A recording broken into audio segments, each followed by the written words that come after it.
This is a look of defeat of someone that cannot literally get out of her building.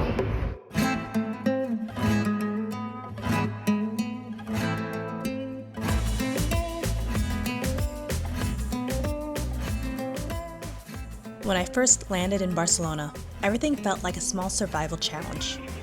No dryer, 5.5 flights of stairs for trash, a door that literally locked me inside my own apartment building. But somewhere between the chaos and the culture shock, I started to understand what people meant by slow living. I wasn't just surviving anymore, I was thriving. In the last video, you saw my first 2 weeks. Setting up life, finding my rhythm, and nervously taking my first bachata steps. But the real transformation happened in the weeks after. This is the story of how I truly began to live here. Back home, I lived by efficiency. Dryers, trash chutes, tight schedules. But in Spain, even in a bigger city, life moves slower. You feel it in everyday culture. Not just in the siestas or long afternoons in the plaza, but in the smallest parts of daily life. Dryers aren't common here, so laundry takes time. I'd spend an afternoon hanging each piece to dry on my balcony, watching the city move quietly below. And taking out the trash? That meant hauling bags down 5.5 flights of stairs. Then down the block to the public bins. I remember thinking, okay, I guess I'm adding another leg workout to the day. At first, I saw these as inconveniences, but over time, they taught me to slow down, not because I had to, but because I wanted to. I started to find comfort in the rhythm of it all, taking my time with chores, lingering over coffee, and spending quiet evenings on the balcony. One night, I learned about something called the Festival of San Juan, Spain's celebration of the start of summer. It's one of the biggest nights of the year. Fireworks on every street, crowds on the beach, the whole city is alive until morning. But that night, I wasn't in the crowds. I stayed home, tired, a little introverted, and I watched from my balcony as the city lit up around me. It was loud, chaotic, and somehow peaceful. I realized slowing down doesn't mean silence. Sometimes it's being still long enough to feel the world moving around you. Life abroad looks romantic, until the summer hits you like a wall of heat. After years in San Francisco fog, Barcelona felt like I was breathing water. I learned very quickly, I'm a sweaty girl. I mastered the art of carrying a fan. At first, it looked like a fashion accessory, but in reality, it was survival. I'd watch the locals glide through the streets effortlessly chic, while I was just glistening.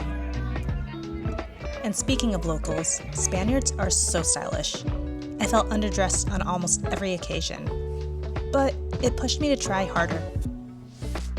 And then there is adjusting to the age of the city itself. Old historic buildings have their charms and quirks, and sometimes those quirks come with challenges. This is a look of defeat of someone that cannot literally get out of her building. Like, I'm trapped. Quick recap. I'm in an old building, and someone broke the door handle off the door. No door handle means no way out.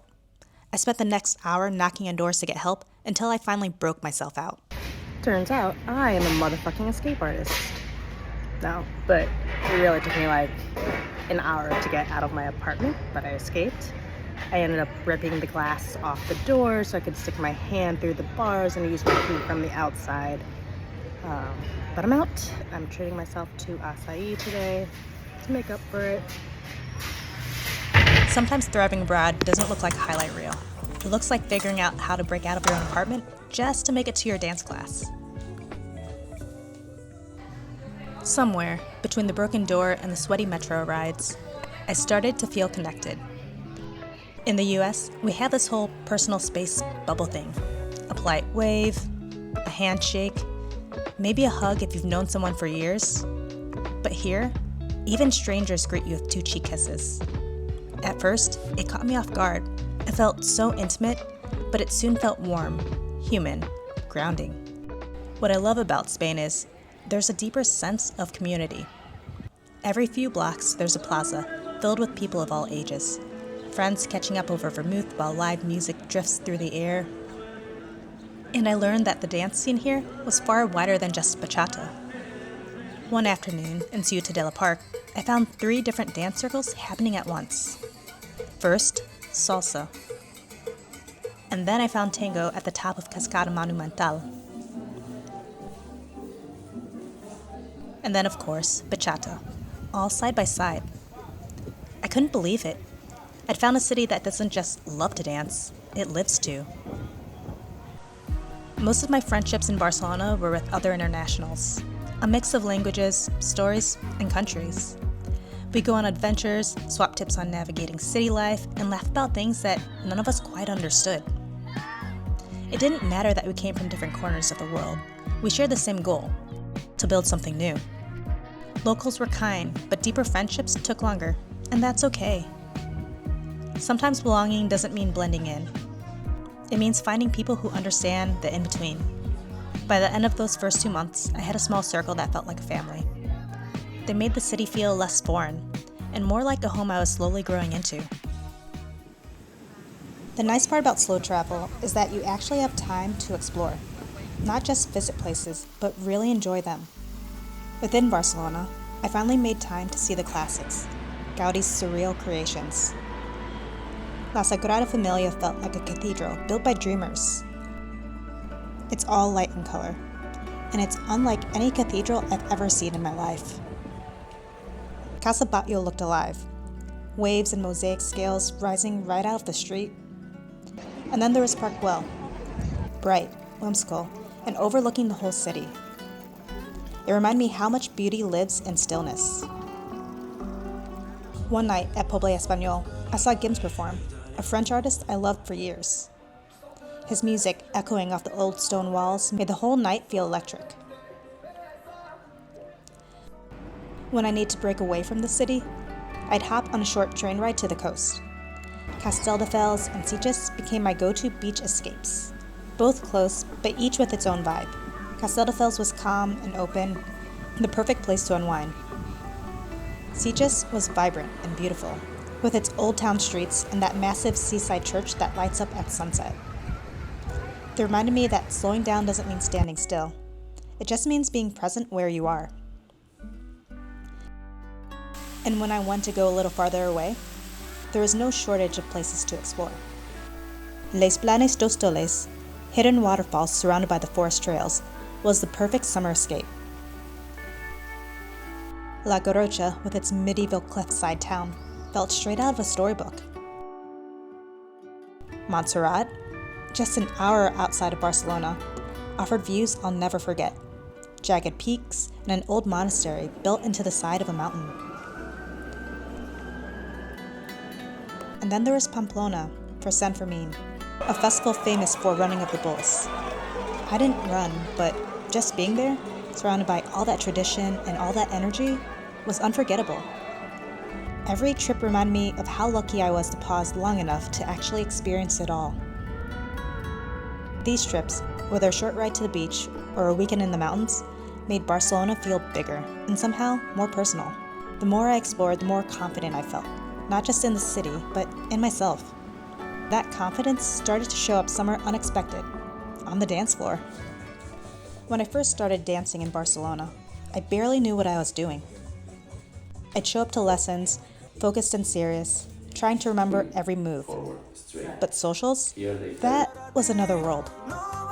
People moved like water, confident, fluid, fearless. And I was just trying to keep up. So tonight I went to my official second dance social, which was so much fun. I was really excited, but I was a little shy.